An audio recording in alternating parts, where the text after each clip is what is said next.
Bonjour à tous, ici Corben de Corben.info et je suis heureux de vous retrouver pour une nouvelle vidéo en partenariat avec CrowdSec où je vais vous présenter en fait l'API locale CrowdSec. Alors avant de rentrer dans le vif du sujet, j'aimerais vous refaire un petit topo sur CrowdSec, hein. J'ai publié plusieurs articles sur le sujet et également une vidéo, hein. Je vous mettrai tout ça dans la description de la vidéo. Mais pour ceux qui ne connaîtraient pas encore cet outil absolument génial, c'est un logiciel en fait open source qui s'installe sur votre serveur tout simplement et qui va chercher dans les logs de vos outils, hein, de votre serveur web, etc., des outils qui génèrent des logs sur votre serveur, des menaces, des schémas de menaces, des modèles, en fait, des genres de scénarios. Et une fois qu'il détecte un comportement malveillant, eh ben, il va tout simplement bloquer l'adresse IP ou bloquer la plage IP ou le nom d'utilisateur qui du coup essaye d'accéder là où il ne devrait pas y avoir accès, là où il représente une menace. Alors ça fonctionne un peu pour les connaisseurs comme un fail to ban, hein, sauf qu'il y a une couche communautaire en place et ça c'est plutôt cool, c'est-à-dire que CrowdSec mutualise l'information qu'il extrait de toutes ces attaques, c'est-à-dire des attaques qui ont lieu sur votre serveur, mais également des serveurs d'autres gens qui ont CrowdSec aussi. Et ensuite, tout ça est envoyé à un serveur qui centralise tout ça, un serveur qui est chez CrowdSec, et CrowdSec mutualise pour l'ensemble de tous ces utilisateurs. Alors ça veut dire quoi? Ça veut dire que si par exemple un utilisateur que vous ne connaissez pas, quelqu'un qui utilise CrowdSec, subit une attaque DDoS et que son CrowdSec bloque toutes les IP en amont, eh bien, elles seront bloquées d'office aussi chez vous. Et donc, vous allez être tranquille, en fait. Quand le bot va arriver pour vous bombarder à son tour, enfin à votre tour, ça sera bloqué. Donc ça, c'est le principe de fonctionnement et ça marche plutôt bien. Maintenant, l'objectif de cette vidéo, c'est vraiment de vous montrer un peu, de vous décortiquer l'API locale et de vous montrer comment ça fonctionne. Donc je vous propose tout simplement de vous retrouver sur mon ordi. Donc nous revoici sur ma machine. Donc là, bon là je suis sur le site de CrowdSec, hein, donc je vous invite à aller le voir. Il y a une petite vidéo explicative, il y a tout ce qu'il faut, donc ça c'est plutôt cool. On voit ici justement des petits exemples de scénarios, etc., etc. Mais on les regardera après si vous voulez. Moi, je vais vous montrer surtout la documentation. Alors, je pense qu'on doit pouvoir y accéder ici, voilà, dans Product Documentation. Alors, dans la documentation, il y a beaucoup de choses, hein. Vous avez plusieurs versions de CrowdSec, donc il y a la 1.0, hein, c'est celle que je vous invite à regarder. Un petit topo sur l'architecture, donc ça c'est toujours intéressant pour comprendre comment fonctionne justement l'API locale, hein. Vous voyez ici on a le bouncer, donc là on a un bouncer Nginx ou un bouncer WordPress qui sont capables de communiquer avec les agents justement via l'API locale et tout ce petit monde discute comme ça et c'est vraiment l'API locale qui est, si vous voulez, le point central en fait. Et CrowdSec a mis en place cette API locale à partir de sa version 1.0. Donc ça permet quoi? Ça permet que vous soyez sur une seule machine ou que CrowdSec soit déployé sur plusieurs machines. Ça vous permet d'avoir un agent sur une machine principale et des bouncers sur différentes machines. Par exemple, vous pouvez avoir un serveur web avec son bouncer sur une machine A et une base de données avec son bouncer sur une machine B et un agent sur une machine C. L'agent, l'agent et l'API locale qui sera au niveau de l'agent sur la machine C. Et tout ce petit monde, enfin le A et le B, vont communiquer avec cette machine C pour centraliser l'information. Et c'est elle qui va gérer après les listes de blocage, etc. Alors, il faut, avant de se lancer un peu dans le détail, hein, ici, il y a toute la doc, etc., il faut comprendre que l'API de CrowdSec permet plusieurs choses. Tout d'abord, elle permet, comme je disais, aux bouncers. Donc, les bouncers, c'est un peu les vigiles de votre serveur, hein. C'est-à-dire, c'est eux qui vont dire à votre outil. Donc, par exemple, si vous avez un bouncer pour WordPress ou un bouncer pour Nginx ou un bouncer pour Cloudflare, etc., c'est eux qui vont dire à Cloudflare, tu me bloques tel IP, ou à WordPress, tu me bloques tel IP, ou à votre firewall, tu me bloques tel IP, ou telle plage IP, ou tel nom d'utilisateur, etc. Donc, cette API, elle est importante parce que c'est elle qui va permettre à ces bouncers d'indiquer tout simplement les décisions qui ont été prises par l'agent. C'est-à-dire votre agent, lui, il va établir une liste Alors vous pouvez établir cette liste manuellement, hein, avec l'interface en ligne de commande, ou alors elle va s'établir automatiquement en fonction des schémas dont je vous parlais tout à l'heure, qui seront détectés, soit de manière mutualisée, soit par rapport aux patterns qui ont été détectés. Mais ces bouncers en fait vont utiliser cette API locale pour interroger la liste des règles en place en fait. Donc ils vont l'interroger à intervalles réguliers et ils vont ensuite absorber ces règles pour mettre à jour la liste de blocage de leur côté. Alors pour fonctionner, pour accéder à cette API locale, le bouncer a besoin d'une clé. Une clé API qui est générée par CrowdSec et c'est cette clé qui l'autorise en fait à consulter la liste des décisions tout simplement. Donc ça doit être indiqué ici, voilà, il y a une authentification.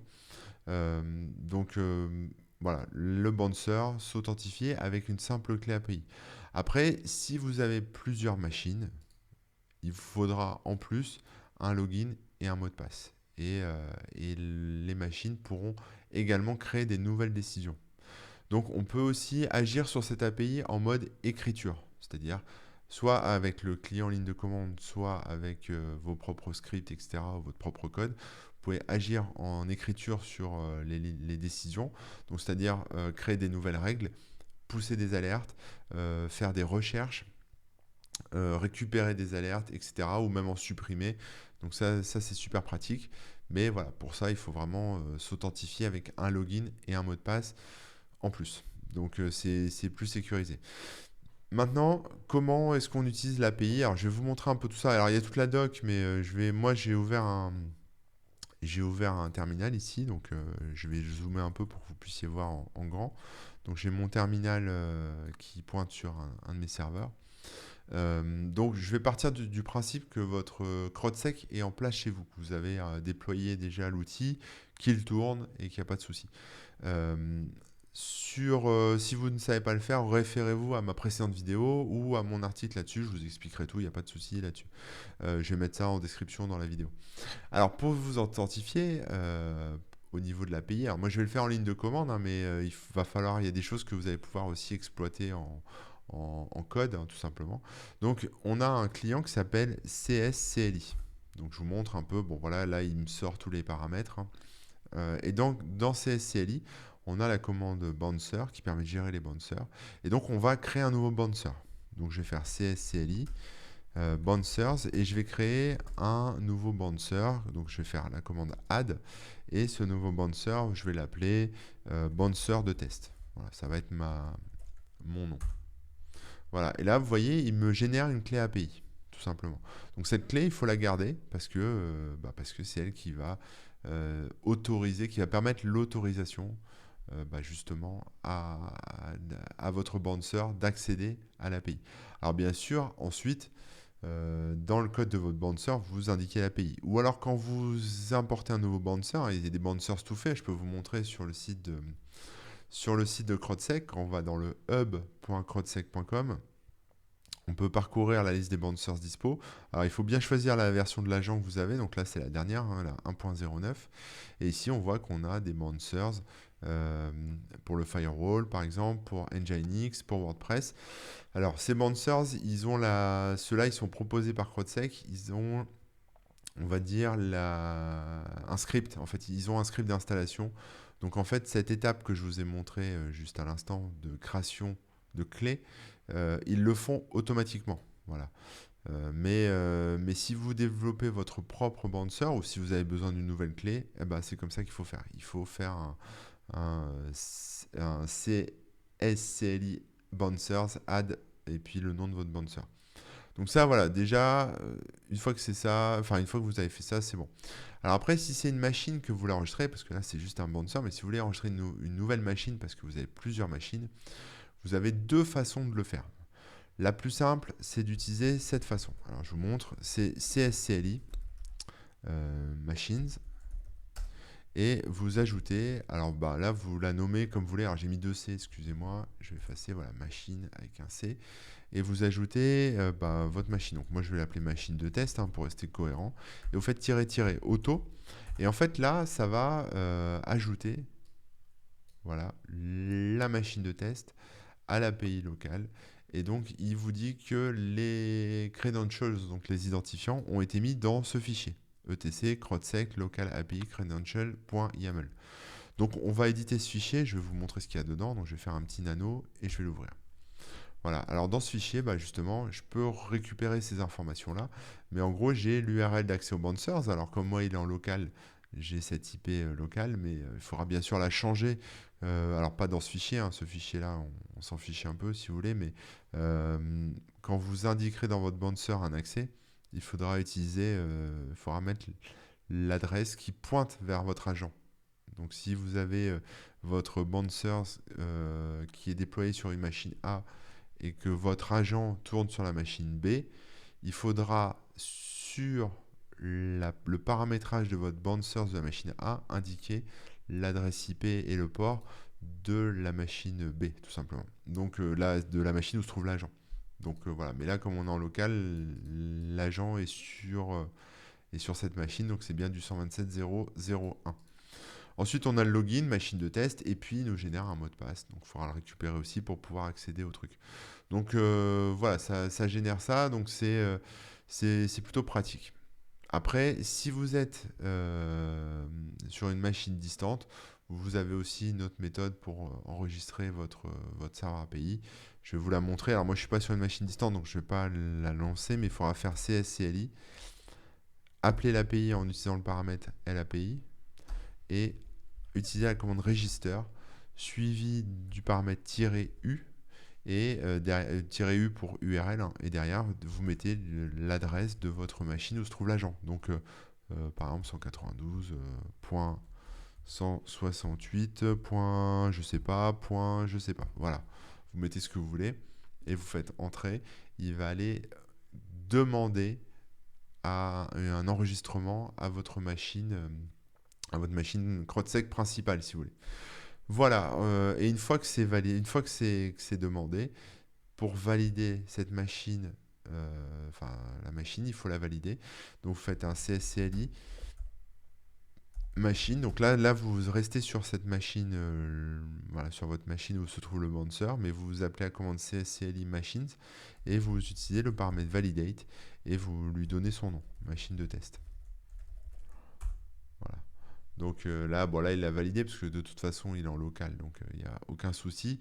Mais voilà, il a validé la machine. Alors après, si vous voulez voir un peu quelles sont les machines que vous avez enregistrées, c'est simple. Il y a une commande qui s'appelle CSCLI. Alors CSCLI, c'est CrowdSec Client, enfin CrowdSec Command Line Interface. Voilà, c'est ça que ça veut dire le CLI. Donc vous faites CSCLI et vous tapez le paramètre machine suivi de la commande list. Voilà. Et là, vous voyez, j'ai des machines de test qui ont été enregistrées. Donc j'ai ces deux-là qui ont été enregistrées. Et puis j'ai celle-ci qui est en local aussi avec sa version un peu plus ancienne.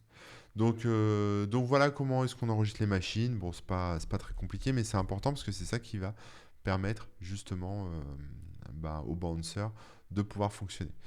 Maintenant que la connexion à l'API a été correctement établie, comme pour toutes les API, on va en fait faire des requêtes HTTP. Alors je vais vous montrer parce qu'en fait, CrowdSec a mis son API sur un Swagger. Donc je vais vous emmener là-bas pour voir ça ensemble. Mais attendez, hop, ça charge le Swagger. En fait, c'est un peu le mode d'emploi de l'API, si vous voulez. C'est un peu tout ce qu'on peut faire avec l'API. Donc, je vais vous montrer rapidement, mais voyez, on a les bouncers et on a les watchers. Alors, les watchers, c'est CSCLI et CrowdSec. C'est-à-dire, c'est l'agent CrowdSec et le client CrowdSec qui, en fait, ont des accès en écriture. Donc on peut supprimer des décisions, on peut poster des alertes, etc. On peut récupérer les alertes, on peut supprimer les alertes, on peut faire plein de choses un peu en lecture, écriture, suppression, etc. Donc ça, c'est pour la partie qui nécessite un mot de passe, un login et un mot de passe. Maintenant, pour les bouncers, on est vraiment sur du requêtage pur et dur. C'est-à-dire que le bouncer, lui, son rôle, ça va être d'interroger en fait l'agent CrowdSec pour demander régulièrement des nouvelles. Est-ce qu'il y a des nouvelles règles? Qu'est-ce que je dois faire? Quelles IP sont nouvelles, etc. Donc pour ça, on voit qu'on a le paramètre getDecisionStream et getDecisions. Donc Je vais vous montrer comment est-ce que ça fonctionne ça. Mais ici, l'API a besoin de paramètres en fait. Donc je vais vous détailler tout ça, mais avant je voudrais faire une petite parenthèse quand même sur le HTTPS, parce qu'on voit ici on a un schéma HTTP ou HTTPS. Si vous êtes en local et que vous utilisez l'API locale et que vous n'avez pas plusieurs machines, vous pouvez continuer à utiliser l'API en HTTP, puisqu'on est dans un circuit fermé en local. Il n'y aura pas de problème de man in the middle, de choses comme ça. Par contre, si vous utilisez plusieurs machines, où il y a un agent CrowdSec sur une machine principale, comme je vous l'expliquais, et différentes machines avec différents bouncers et services, il vaut mieux appeler l'API avec du HTTPS. Donc il faut penser à l'activer. Voilà. Maintenant, pour le query mode, donc voilà, fin de la parenthèse sur l'HTTPS, hein, maintenant je vais partir sur tout ce qui est bouncers. Donc on est sur le mode query, hein, le mode de requêtage. Et donc ce mode de requêtage, ça permet justement d'interroger cette API pour récupérer des informations concernant les décisions qui ont été prises par l'agent CrowdSec au sujet de plage IP, d'adresse IP, de nom d'utilisateur, etc., etc. Donc, je peux vous montrer soit directement. Alors, je crois qu'il y a un bac à sable. Je ne vais pas dire de bêtises. Ça doit être ça. On peut faire un try it out. Voilà. Donc, si vous voulez, bon, ça sur Swagger, c'est pas mal parce que ça permet de tester en fait l'API avec les valeurs, etc. Maintenant, je vous montrerai une autre méthode aussi pour le faire en ligne de commande. Mais l'idée après, c'est que vous puissiez faire des appels HTTP dans vos scripts, hein. Donc peu importe le langage de développement que vous utilisez, il y aura des exemples, je vous montrerai, mais c'est du HTTP, quoi. Donc là, par exemple, admettons que je veuille appeler l'API pour demander des informations sur une IP que j'aurais éventuellement bannie. Alors là, je suis sur le bouncer enfin sur le Swagger, donc il n'y a peut-être aucune IP bannie, mais après je vous montrerai sur ma propre machine. Donc on a ici le scope, hein, sur lequel la décision s'applique. Donc moi ici, alors vous avez vu, il y a IP, range, username, session, etc. Donc moi c'est IP, hein, mon scope, je voudrais avoir des informations sur l'IP. Maintenant la valeur de mon IP, alors vous pouvez mettre l'adresse IP, hein, donc voilà, on va mettre, il met des virgules, mais vous mettez n'importe quelle adresse IP. Enfin vous mettez celle qui vous intéresse, hein, tout simplement. Donc voilà. Et ensuite, vous pouvez demander le type de. Vous pouvez filtrer encore avec un autre paramètre qui est le type de décision. Alors, le type de décision, c'est quoi? C'est le ban. Est-ce qu'il y a eu bannissement? Est-ce qu'il y a eu demande de captcha, etc., etc. Voilà. Ensuite, il y a le range et il y a le. Alors, range, c'est la plage IP. Ici, on a API. Alors, en fait, là, j'ai mis un paramètre IP, mais vous l'avez ici aussi, en fait, le paramètre IP. C'est-à-dire que IP et range sont inclus dans l'API, enfin, dans cette API-là, Decisions. Mais vous pouvez, si vous requêtez sur des paramètres différents, par exemple un nom d'utilisateur, une session, autre chose, vous nommez comme vous voulez après les paramètres. Si par exemple j'avais voilà, un nom d'utilisateur, je peux mettre le paramètre username et derrière mettre son nom d'utilisateur. Mais si je mets IP ici, ça va fonctionner aussi, hein. Voilà. Et on va faire execute. Donc là, voilà, il me forge une requête curl ici et il la lance et il me dit voilà, successful operation ou voilà. Donc il a soi-disant trouvé un truc, mais bon, c'est voilà, il renvoie les infos avec la commande 200, etc. Alors moi maintenant l'IP ici, je ne vais pas la prendre là, je vais la mettre directement ici. Donc je vais dire que j'interroge sur cette IP. Donc je vais exécuter ici. Voilà. Donc là, par contre, là, ici, même chose, hein, on va dire, le JSON, le modèle, en fait. Ça, c'est vraiment de la doc, hein, donc c'est pas exploitable. C'est juste pour vous montrer un peu la structure de ce qu'on a comme réponse. Donc, si on a une réponse qui répond correctement, on a ça. Et puis, si ça répond moins bien, on a comme une réponse avec un message d'erreur, etc. Mais après, on va les lancer pour de vrai. Mais vous voyez, en fait, on fait un curl x get et on passe le paramètre comme ça. Donc là, on a le paramètre IP ici. Mais comme je vous ai montré tout à l'heure, si je mets en scope IP, ça marche aussi. Voilà, scope, c'est un peu c'est un peu le champ texte libre, si vous voulez, du requêtage. Mais pour des choses plus fermées, on a l'IP et les ranges. Donc voilà, donc le Swagger, il peut être marrant, enfin il peut être pratique à utiliser pour justement comprendre comment fonctionne ça et comprendre quels sont les champs et comprendre comment sont forgées les requêtes, etc., etc. Maintenant, moi, ce que je vous propose, c'est bah, tout simplement de le faire avec le client, tout simplement. Donc, je vais relancer CSCLI et je vais ajouter en fait dans CSCLI, je vais bannir une IP. Pour bannir une IP, je vais en fait créer une nouvelle décision. Donc, je vais faire un CSCLI Decisions. Alors ça, c'est moi qui le fais à la main, hein, mais ça peut être fait par votre script ou enfin par l'agent CrowdSec, etc. Je vais ajouter une IP fictive, hein, on va dire le 1.2.3.4 et je vais lui mettre une durée par exemple de bannissement pour 24 heures par exemple. Voilà. Donc là, ça va bannir cette adresse IP pour 24 heures. Voilà. Donc il m'a ajouté cette adresse IP.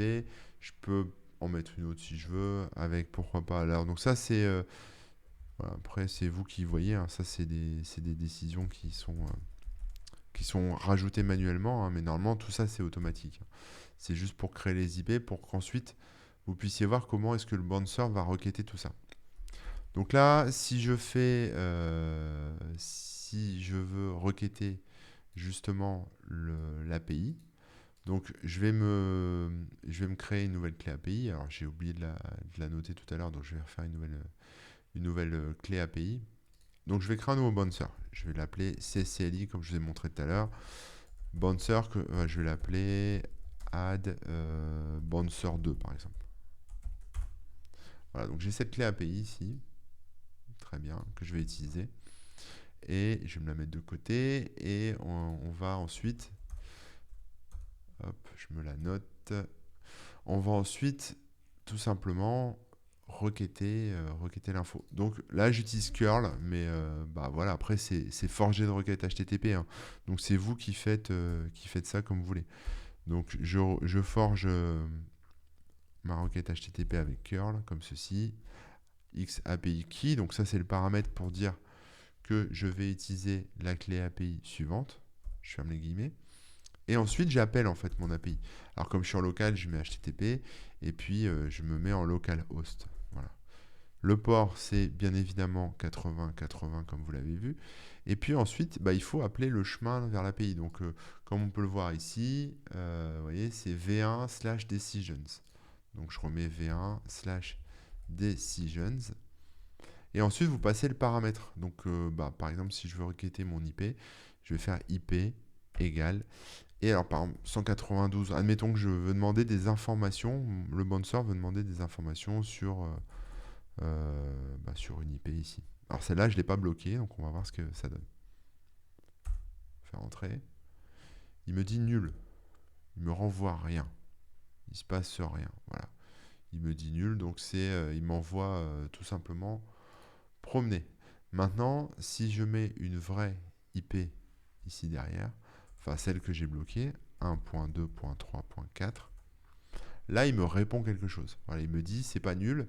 Là j'ai vraiment bloqué un truc et donc il me renvoie une réponse JSON avec la durée. Donc comme elle était bloquée pour 24 heures et que ça fait 3 minutes que j'ai créé la liste, il restait 23 heures et 57 minutes de blocage. On est sur un scénario de type manuel, hein, c'est moi qui l'ai créé à la main, elle est bannie, etc., etc. Voilà. Après, si je prends l'autre IP 5, je crois que c'était celle-là que j'avais créée, pareil, elle est bloquée aussi. Même chose, hein, voilà, c'est le même délire. Donc voilà déjà comment est-ce qu'on interroge les adresses IP, on va dire manuellement. Maintenant, si vous voulez, vous pouvez faire une requête avec range, comme je vous ai expliqué tout à l'heure, donc avec la plage IP, ou alors tout simplement utiliser le paramètre. Alors, le paramètre, vous savez, les paramètres scope, c'est-à-dire le paramètre personnalisé. Donc, par exemple, si je veux faire une interrogation avec un paramètre personnalisé, je peux faire curl-h, je repasse une fois encore la clé API, que je vais recopier-coller, voilà. Donc c'est x-api-key, deux points, suivi de la clé API que CrowdSec vous a généré. Vous remettez en HTTP localhost avec le port 8080, c'est toujours la même chose. Slash V1, c'est le chemin d'accès à ce paramètre d'API. Enfin, ce paramètre d'API, donc qui est le paramètre decisions, qui est la commande decisions pour avoir la liste, pour récupérer la liste des décisions. Et là, en fait, au lieu d'utiliser le paramètre IP, on utilise le paramètre scope. En fait, le scope, c'est ce que vous avez vu tout à l'heure dans le Swagger, c'est-à-dire... alors attendez, ça c'est pas bon, mais le paramètre dans le Swagger, c'est-à-dire ici, vous pouvez faire une query sur l'IP, le range, le username, le session, ou tout ce que vous voulez en fait. Après, c'est vous qui typez vos valeurs. Donc là, mon scope, par exemple, admettons que c'est un username, c'est un nom d'utilisateur, et en valeur, vous mettez ce que vous voulez, vous mettez la valeur de son nom d'utilisateur. Moi, je m'appelle Corben, donc je vais mettre Corben, et vous validez. Alors là, bien sûr, j'ai pas de nom d'utilisateur qui ont été bloqués, donc il me renvoie un petit nul, mais voilà, c'est l'idée, quoi.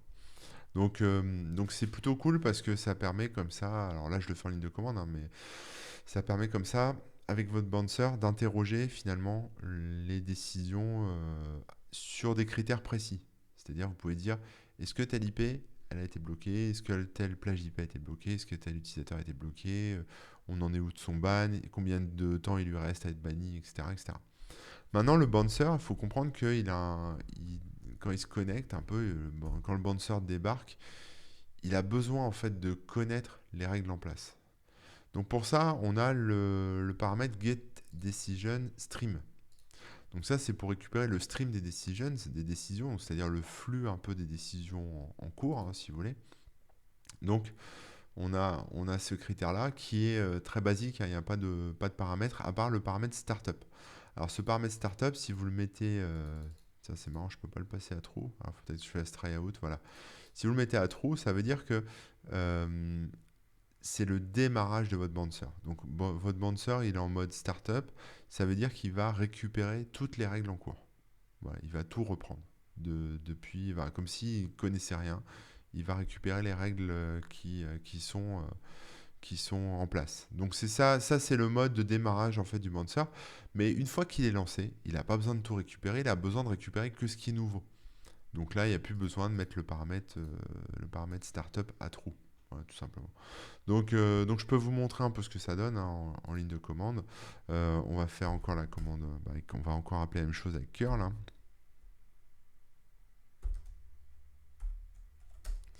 Alors, x-api-key, deux points, je colle ma clé API, je vais laisser un petit espace. Voilà, on ferme les guillemets,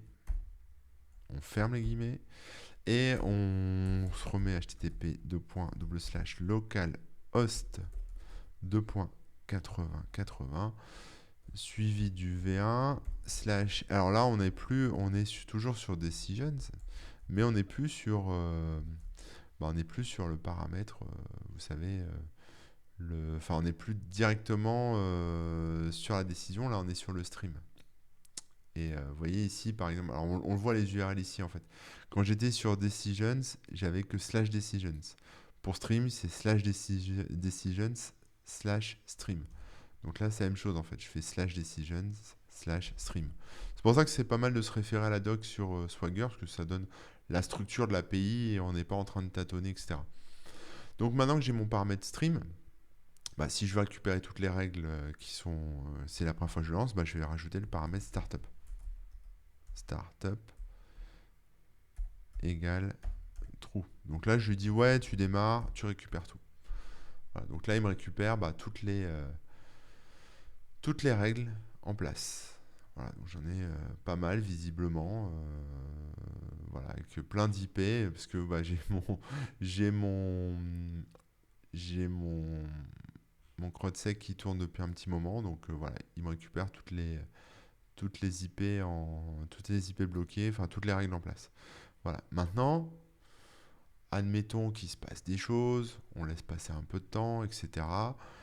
On n'a plus besoin de récupérer tout ça. On veut juste les nouvelles. Donc je vais juste mettre stream. Voilà. Alors là, il me répond nul. Il me dit, il n'y a rien de nouveau. Donc là, je vais essayer de vous montrer, je vais créer une nouvelle règle, hein, et puis on va voir ce qui me sort. Mais bon, pour l'instant, il me sort du nul. J'ai pas de nouvelles règles qui ont été, euh, rajoutées. Donc je vais rajouter comme j'ai fait tout à l'heure, en fait, je remonte dans mes commandes, hein. Hop, hop, hop, hop, hop, hop. J'avais créé tout à l'heure une nouvelle règle. On va recommencer. Alors, c'était où? C'était là, voilà. Donc là, je vais créer une nouvelle règle et je vais bloquer l'IP. Je sais pas, par exemple, l'IP 8.9.9.9, par exemple. Pour une durée de 24 heures. Il a rajouté cette règle. Donc maintenant, si je rappelle le stream des décisions, il devrait me sortir ça. Donc on va voir. Je vais nettoyer un peu. Donc là, vous voyez, je rappelle le stream des décisions. Et là, hop, il me ressort que la nouvelle règle que je viens de créer. Vous savez, voilà, celle qui bloque 8.9.9.9. Donc voilà, il y a deux. En fait, l'API pour le bouncer, elle est très simple, hein. C'est juste de l'interrogation.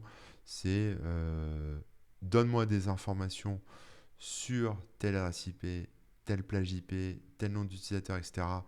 pour savoir à quoi s'en tenir. Est-ce qu'il est banni, pour combien de temps, etc. Comme je vous le disais. Ou alors, c'est récupère-moi les règles en place. Donc récupère-moi toutes les règles en place parce que je débarque, je suis nouveau, enfin je démarre, ou récupère-moi que les nouvelles règles en place parce que j'ai déjà le reste. Voilà. Ça permet comme ça, bah, après, d'alimenter son Cloudflare, d'alimenter son firewall, d'alimenter ce que vous voulez. Donc ça, c'est super, super cool. Ensuite, si vous voulez intervenir en écriture au niveau des décisions, il faudra utiliser la partie Watchers. Donc après, ben, voilà, pouvoir supprimer des règles, etc. Donc après, utiliser les identifiants qui ont été générés dans le fichier YAML que je vous ai montré tout à l'heure. Donc sinon, c'est le même concept, hein. C'est juste que vous passez, bah voilà, ici, j'ai un exemple. Vous passez en curl la fonction delete en appelant l'API decisions et puis vous pouvez passer les paramètres. Alors je peux vous montrer, hein, on va pour mettre une clé bidon là, c'est parce que là c'est sur le Swagger. On fait une autorisation, on va générer, on va exécuter. Et vous voyez, on a l'autorisation qui se met là. Donc après, c'est juste des paramètres que vous passez, mais là, vous avez des accès en écriture. Donc pouvoir supprimer des règles, pouvoir en créer de nouvelles, etc., etc. Donc en réponse, toujours, vous recevez en fait une chaîne de caractères qui vous indique combien de décisions ont été supprimées. Euh, voilà, donc ça vous supprime des décisions et ça vous renvoie un message de succès et ça vous dit, en fait, on le voit ici, hein, dans la doc, NB deleted, c'est tout simplement pour vous dire qu'il y a 10, 15, 20, 100, 150 des millions de décisions, comme vous voulez, ça pour ce qui a été en place, qui sont supprimées. Voilà, en gros, on a fait le tour de l'API locale de CrowdSec, hein, donc c'est assez simple, hein, finalement à prendre en main. Il n'y a pas grand-chose. Voilà, c'est surtout ça, hein, qui est utilisé pour le bouncer. Maintenant, ce qui est intéressant sur les bouncers, c'est que si vous allez sur le hub ici, vous avez un custom bouncer dont vous pouvez lire le code, hein. Donc c'est un exemple en fait, hein. C'est un bouncer de test que vous pouvez brancher avec vos scripts custom. Donc ça, c'est intéressant. Je vous invite à le tester. Et il y a aussi des bouncers qui ont été développés, hein. Donc là, on peut voir un bouncer donc, sur le GitHub de CrowdSec qui appelle l'API. C'est développé en Go, hein. Voilà, et ça permet d'appeler l'API. Donc si vous avez besoin d'exemples de code pour voilà, pour vos projets. Vous pouvez voir comment c'est fait chez CrowdSec, tout simplement. Voilà, ils ont mis ça là. Je crois qu'il y a des exemples aussi avec du Python, avec des choses comme ça. Enfin, il y a pas mal de trucs que vous pouvez explorer sur la doc et sur les bouncers en place. Vous pouvez aussi, par exemple, vous inspirer de ce qui a été fait sur le CS Firewall Bouncers, hein. Si vous allez voir le GitHub, on peut voir ici qu'on est sur un bouncers, bon bah ici aussi en Go, hein. Et vous avez la config ici, voilà, avec avec la clé API qu'il faut rentrer ici, etc. Les scripts qui vont bien, qui doivent être, si je ne dis pas de bêtises, peut-être ici, à voir. Euh, hop, non. Ici, voilà, pardon, je l'ai cherché. Script d'installation, donc ça peut être aussi une façon, si vous voulez proposer après votre Bouncer, de pouvoir l'installer, le déployer automatiquement. Donc vous voyez par exemple dans ce script-là, on voit un peu tout ce qui est mis en place. Et je pense qu'à un moment, il doit appeler la commande qui permet de générer l'API. Voilà, ici, là. Il fait une génération d'API avec ce qui va bien et il enregistre la clé dans le fichier de config du bouncer. Donc vous pouvez regarder un peu ça. Voilà, il y a vraiment beaucoup de code disponible chez CrowdSec, hein. Ils ont pas mal de repositories, ils ont pas mal de choses. Voilà, après, je vous laisserai explorer un peu tout ça. Là, on en voit un en PHP. Ça peut peut-être vous inspirer. On en a, voilà, on a le custom dont je vous parlais tout à l'heure. Qu'est-ce qu'on a d'autre? Cloudflare aussi. On en a un en Lua ici, pourquoi pas, qui est développé en Lua, donc à voir si vous savez écrire en ce langage. Et puis voilà. Bah écoutez, j'espère que ce petit tour d'horizon vous aura plu, hein. Voilà, il y a quand même beaucoup de bouncers disponibles ici sur le hub de CrowdSec. Même si vous n'allez pas jusqu'à développer votre propre bouncer, bah, vous pouvez tout simplement utiliser ceux qui sont proposés ou adapter ceux des précédentes versions, hein, parce que des fois il y a des petits décalages, il y a encore des bouncers un peu plus anciens qui n'ont pas été portés dans la nouvelle version, donc n'hésitez pas, pourquoi pas, à le porter ou en tout cas à l'adapter en fonction de vos besoins. Il y a des bouncers pour Nginx, pour WordPress, pour HAProxy, pour iptable, NFTable, etc. Et même des bouncers pour tous les firewalls, vous savez, d'Amazon, les firewall cloud d'Amazon, AWS, de Google, etc., qui sont là. Donc c'est cool parce que ça donne pas mal d'exemples et puis vous pouvez après intégrer ça dans vos services. Voilà, si vous avez besoin de plus d'infos, je vous renvoie directement sur le site de CrowdSec, hein, puisqu'ils ont toute la documentation, les API, tout ce qu'il faut, etc. Et vraiment, tout est détaillé. Si vous voulez apprendre à mettre en place CrowdSec, je vous invite à regarder ma précédente vidéo sur le sujet, hein, que je vous mettrai en lien. Et puis, quant à moi, je vous souhaite une bonne journée et puis à très bientôt. Allez, ciao!